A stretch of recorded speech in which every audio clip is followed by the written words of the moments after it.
Olá, pessoal! Vamos começar a nossa aula de câncer de mama, nossa 11ª aula. É um tema muito cobrado nas provas também, tá? Câncer de mama, incontinência urinária, tem caído um bocadinho nas provas. Então, nessa aula, a gente vai dar uma relembrada aí das estruturas das mamas, cadeia linfática, né? O que é o câncer de mama, os tratamentos conservadores, cirúrgicos e onde é que a gente entra aí nesse contexto de tratamento de pacientes com câncer de mama. Então, só para relembrar a estrutura mamária, a gente tem a parede torácica, né, primeiro, e os músculos peitorais. Ali no número 3, a gente tem o lóbulo mamário, os mamilos, o número 4, né, ali. O número 5, a gente tem a areola. O número 6, os ductos lactíferos. Número 7, ali, tecido adiposo. E número 8, a pele. Então, nossa mama, ela é formada por essa estrutura, tá? A cadeia linfática da mama, deixa eu sair aqui da frente para vocês verem, ela tem a cadeia axilar, a cadeia mamária interna e a cadeia supraclavicular, tá? Vão ser importantes quando a gente estiver pensando no tratamento, na drenagem, para onde a gente vai direcionar, a gente tem que saber também, né, onde essas estruturas ficam e o que é que podem acontecer com elas durante os procedimentos cirúrgicos. Então, o câncer, ele é um conjunto de doenças, né, que tem como ponto comum o crescimento desordenado das células, e esse crescimento ele pode ir invadindo os tecidos e os órgãos adjacentes, e ele pode também se espalhar para outras áreas do corpo, né, onde a gente entende como metástase. O câncer de mama, ele é o segundo câncer mais frequente. A gente teve uma estimativa para 2022 de 66 mil novos casos, né, com a incidência aí de 43 casos a cada 100 mil mulheres. Então, a gente tem uma incidência significativa desse câncer aqui no Brasil, isso é um dado do nosso IBGE, tá? E é a primeira causa de morte por câncer entre as mulheres aqui no Brasil, então a gente tem realmente uma necessidade de um olhar maior para essas meninas com um câncer de mama, né? O câncer de mama ele não acontece só nas mulheres não, tá? É importante entender que os homens também podem ter câncer de mama. E aí a gente tem, ó, os tumores de mama, eles podem ser não invasivos, eles ficam ali concentrados naquela região onde a gente tem aquela hiperplasia, né, daquelas células. Ele pode ser invasivo, quando ele vai dali, ele vai penetrando os outros tecidos, e a gente pode ter metástase quando ele sai daquela região para uma região mais distante, tá? O tratamento do câncer de mama, ele pode ser por meio da quimioterapia, da radioterapia ou da hormonioterapia, ou pelas técnicas cirúrgicas de remoção desse processo. Certo? A gente vai adentrar nas técnicas cirúrgicas porque é onde a fisioterapia vai mais se encaixar tanto no pré quanto no pós-operatório. Então, a gente tem as cirurgias conservadoras, que a gente tem a tumorectomia e a quadrantectomia ou segmentectomia, e as cirurgias mais radicais, que a gente tem as mastectomias, e aí a retirada da mama como um todo. A gente tem a mastectomia simples, e a mastectomia radical de Halsted e a radical modificada. Então, na tumorectomia, a gente vai ter a retirada do tumor, né, sem grande margem ao redor desse tumor. Então, é utilizada para tumores pequenos, com tamanhos de mais ou menos 1 centímetro aí de diâmetro. A cicatriz é pequenininha, só que como faz a retirada somente do tumor, é necessário fazer a linfadenectomia, né, a retirada dos linfonodos axilares, para poder evitar as recidivas, e também a radioterapia. Então, é uma cirurgia menor, menos invasiva, mas que demanda também um cuidado no pós-operatório. A quadrantectomia ou a segmentectomia já é uma cirurgia realizada na qual a gente vai retirar um quadrante da mama ou um segmento dessa mama, né? que a gente vai fazer, essa cirurgia ela vai ser feita para tumores que tenham aí em média de 2 a 3 centímetros de diâmetro. A gente vai ter uma cicatriz maior em decorrência desse procedimento e também é recomendado o esvaziamento axilar e a radioterapia complementar. As mastectomias, né, que são as retiradas da mama como um todo. Então, a gente tem as mastectomias simples e a mastectomia radical. Então, o que é a mastectomia simples? É a retirada de toda a mama, do segmento linfático e dos músculos, e os músculos peitorais, nesse caso, eles vão ser preservados, certo?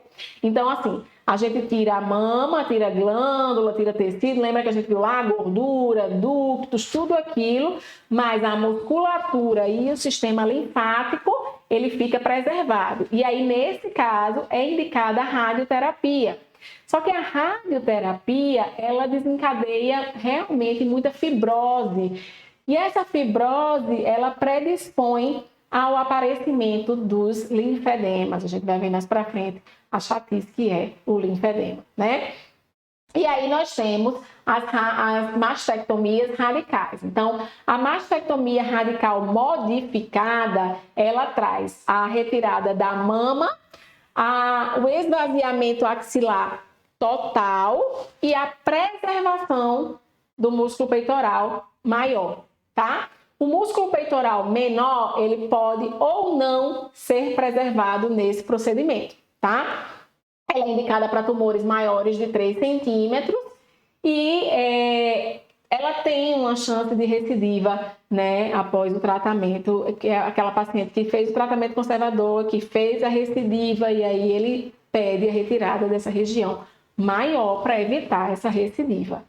E alguns pacientes também não querem preservar a mama ao ter o diagnóstico do câncer de mama e aí já faz a retirada completa, tá?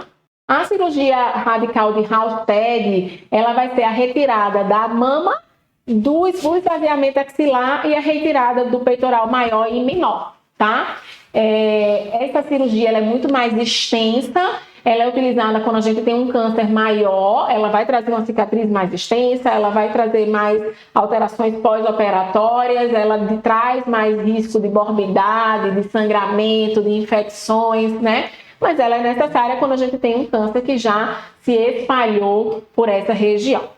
A reconstrução da mama após a mastectomia, ela pode ser feita com um retalho do músculo do reto, né, do reto do abdômen e do músculo grande dorsal. Então, porque na hora da retirada desse tecido, a gente às vezes precisa fazer a reconstrução. Então, a reconstrução ela pode ser com o reto abdominal ou com o grande dorsal. Larissa, por que você está chamando a atenção disso? Porque eu vou ter que saber disso, inclusive para o pós-operatório, porque eu vou ter que ter um cuidado também com a região de onde foi feito a retirada desse retalho para a reconstituição da mama, tá?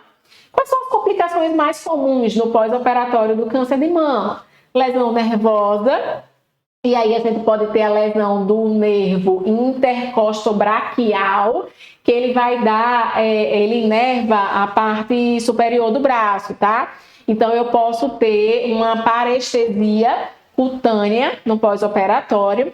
Eu posso ter lesão também do nervo torácico longo. Qual é o problema do nervo torácico longo? Ele inerva o serrátil anterior. E aí o serrátil anterior é quem estabiliza ali a minha escápula nos movimentos de elevação de braço, seja de abdução, seja de flexão. E aí se eu tenho um serrátil hipoativo, eu posso ter uma escápula alada e uma alteração de todo o arco desse movimento. Eu posso ter também seromas, né, que é o acúmulo do líquido ali próximo à cicatriz. E normalmente os seromas eles são causados em pacientes com idades mais avançadas, sabe, que fazem mais edemas ou que fazem movimentos mais exacerbados no início desse pós-operatório.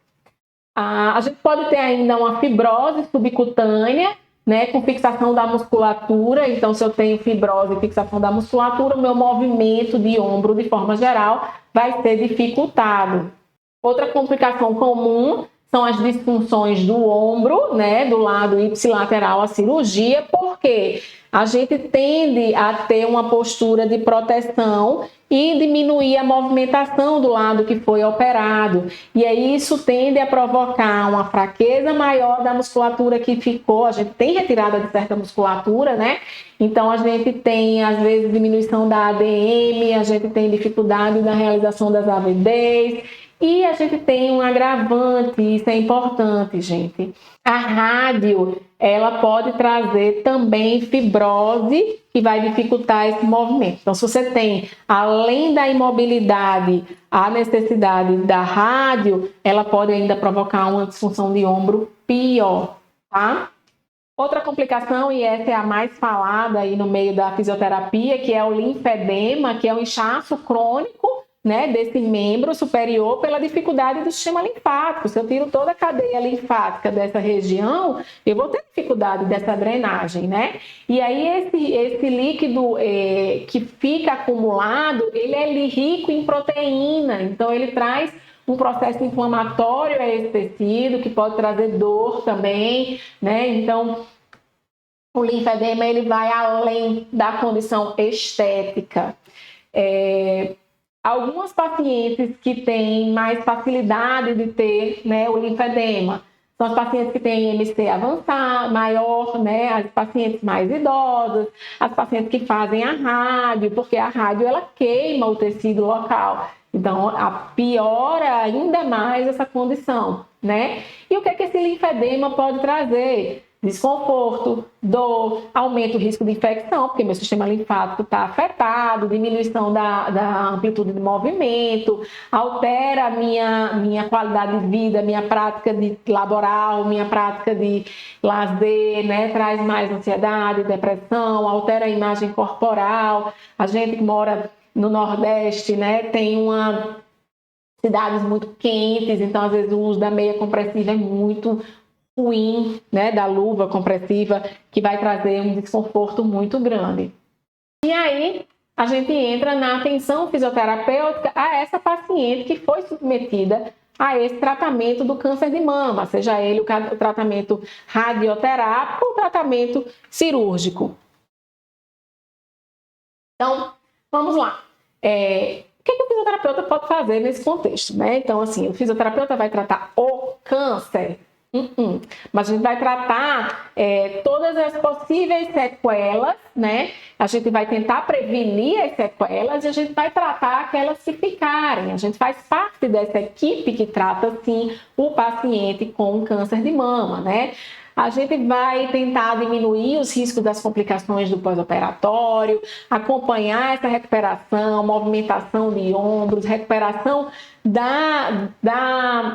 o retorno dessa paciente às práticas de atividade física, à atividade laboral, a reintegração nas práticas, né, sociais e laborais e de lazer e melhorar a autoestima dessa paciente. Então, a gente entra nesse contexto geral do tratamento da paciente no pós-operatório desse câncer de mama. O que é que a gente vai fazer, né? Então, no pré-operatório, é interessante a gente ver essa paciente. Primeiro porque eu vou entender como é que ela estava antes da cirurgia. Se eu puder intervir antes da cirurgia em alguma disfunção já pré-existente, show de bola, melhor ainda. Se eu não puder, pelo menos eu já entendo como é que é o mecanismo desse organismo, né? Eu vou ensinar e explicar e esclarecer essa paciente sobre todos os procedimentos inerentes a essa cirurgia, como é que a gente vai trabalhar essa movimentação, essa dor, o que é que ela pode sentir. A gente vai tentar diminuir essa tensão em região cervical, essa postura antálgica, né? Tentar melhorar essa mobilidade. Então, essa vinculação e esse entendimento pré-operatório, ele vai ser muito importante. E aí, nesse contexto, a gente vai avaliar a paciente também como um todo. Então, função pulmonar, cardiorrespiratória como um todo, a avaliação da musculatura, de amplitude de movimento, perimetria de membros, avaliação postural, se ela já tem alguma fraqueza significativa, às vezes uma bursite associada, né? Então, a gente vai analisar como ela se encontra nesse momento pré-operatório. Às vezes, a gente tem tempo de fazer alguma intervenção antes, às vezes não. E ok, mas é importante a gente conhecer essa paciente antes, tá bom? No período pós-operatório. No período pós-operatório, a gente vai ver essa paciente no intuito de prevenir ou diminuir as complicações dessa cirurgia, seja ela mecânica, biomecânica desse ombro, respiratória, circulatória, neurológica, cardíaca, osteomuscular, né? Então, a gente vai, inclusive, postural. Então, a gente vai trabalhar aí em todas essas condições. A gente vai tentar melhorar o procedimento cicatricial, evitar as aderências, as queloides, manter a amplitude de movimento e a movimentação possível desse membro, prevenir a presença do linfedema, diminuir os quadros de dores, melhorar a postura e prevenir aquela postura mais antálgica mesmo, relaxar essas estruturas, principalmente de cervical, e melhorar a autoestima, a qualidade de vida e o processo de recuperação dessa paciente como um todo. Então, no pós-operatório, a gente vai avaliar tudo, né? Então, a gente vai avaliar o que a gente viu antes, a gente vai rever agora. Então, como é que está a condição de ombro, né? Então, escápula, movimentação, ritmo escapulohumeral, se eu tenho escápula alada agora ou não, se eu tenho alguma alteração já linfática ou não, como é que está essa amplitude de movimento, né? Então, a gente vai ver todas essas condições. De cicatrização, qual foi a região, como é que está esse processo, se a gente pode estimular essa cicatrização, né? Normalmente a gente pode sim melhorar esse processo, evitar as aderências vão piorar muito a gente na movimentação posterior. A gente vai ver essa pele, principalmente se for uma pele que vai passar por um processo de radioterapia ainda, porque a gente sabe que a rádio é ruim para a nossa pele, para as mucosas, enfim, a gente pode ajudar a melhorar a característica dessa pele. A gente vai ver a função cardiorrespiratória, às vezes a paciente fica com medo, inclusive, diminuir a expansibilidade por essa questão e os quadros de dor, né? E aí, gente, o nosso pós-operatório, ele vai se dividir em pós-operatório imediato e pós-operatório tardio. No pós-operatório imediato, que a gente vai classificar ali até o 15º dia, o que é que a gente vai poder fazer? A gente vai trabalhar nessa reeducação respiratória, nos movimentos ativos assistidos e ativos livres de membro superior, respeitando a amplitude para cada fase, né? As técnicas de terapias tissulares e cicatriciais para a gente melhorar essa condição tissular, né? A deambulação precoce, porque essa paciente tende a ficar mais quietinha, com medo, até às vezes tem dor mesmo, a gente precisa trabalhar essa questão, a questão postural, para não ter uma diminuição, por exemplo, da expansibilidade, posicionamento do membro, para a gente tentar ajudar nesse retorno, então a gente vai tentar manter ele ali, ó, 30 graus de abdução com 30 graus de flexão, apoiado numa almofadinha para a gente ajudar esse retorno, exercícios circulatórios, o controle dessa dor, né? E a gente pode utilizar as técnicas de eletroterapia, às vezes de crio, né? E a gente vai vendo o que a gente tem ali naquele processo para ajudar nesse quadro de dor. Os estímulos, as atividades de vida diária, e aí a gente vai trabalhando isso ali até esse 15º dia, que é quando ela ainda está, né, normalmente com os pontos, às vezes até um dreno, e a gente precisa estar com o movimento limitado, porém movendo. O imobilismo ele é muito ruim. Nesse período a gente vai ensinar também a automassagem e a gente pode fazer a drenagem linfática também. Só que aí aqui, gente, a gente volta para aquela questão da cadeia linfática, né? Então, qual foi o procedimento realizado, que cadeias foram preservadas ou não, e a gente vai ensinar ela para onde ela vai direcionar essa linfa, e aí ela já pode começar a fazer desde o pós-operatório inicial. Claro que ela não vai fazer essa amplitude aqui no início, de jeito nenhum, tá certo? Mas ela já pode começar ali com as 30 graus de flexão e de abdução e vai evoluindo.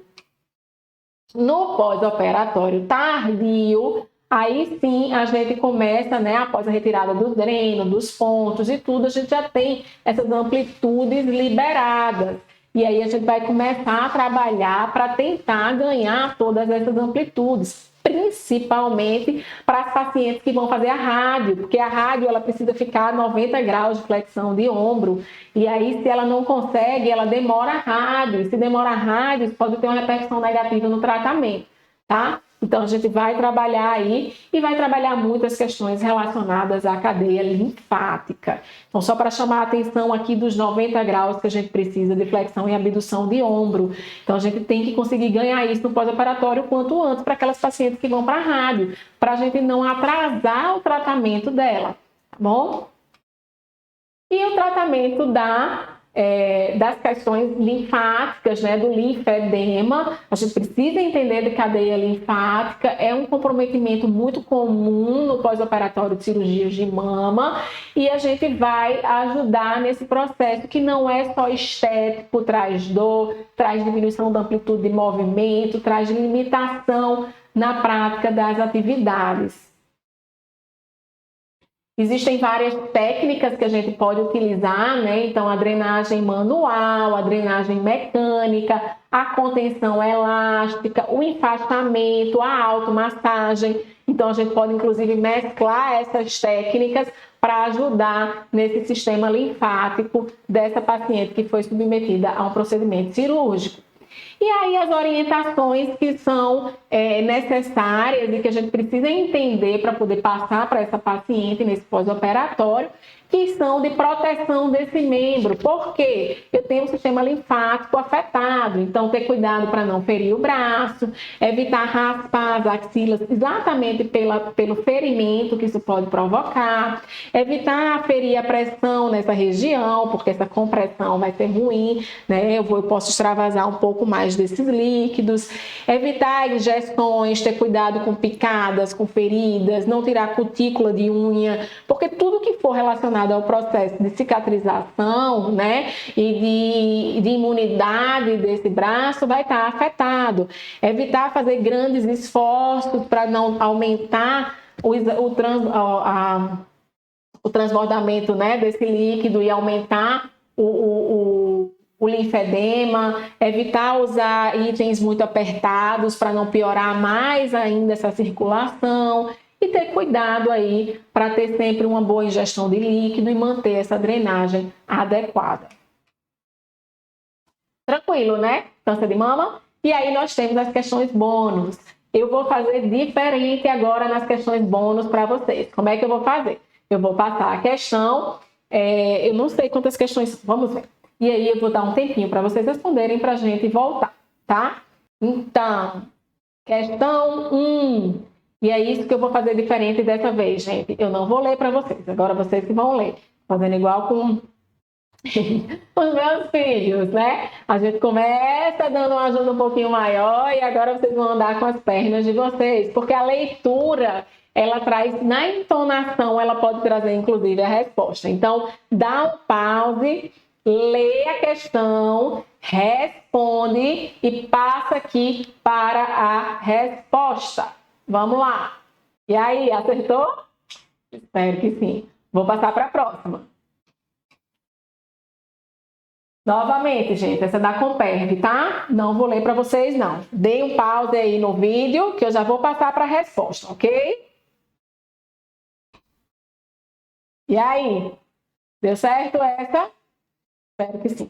Mais na frente, gente, a gente vai ter um momento de discussão de questões, tá certo? Então, por isso que eu não estou me detendo muito aqui nessas aulas até agora, essa é a nossa 11ª aula. Nosso objetivo aqui, na verdade, é ver se vocês fixaram o conteúdo e vocês verem como que as questões estão sendo cobradas, para a gente ter uma ideia do tipo assim, pô, o que é que eu preciso aprender daqui, ok? Vou passar para a próxima. Vai lá, pausa o vídeo e responde. E aí, deu certo essa? Vamos ver se tem mais questão. Vou passar aqui. E essa eu vou, inclusive, sair da frente, tá? Para vocês poderem pausar. Então, vamos lá. Pausa a questão, que eu vou passar a resposta, tá? E aí... Depois eu quero saber de vocês, tá? Se foi bem, se não foi bem, vamos lá. Então, era isso, gente. Mama também é simples. Larissa, tudo é simples.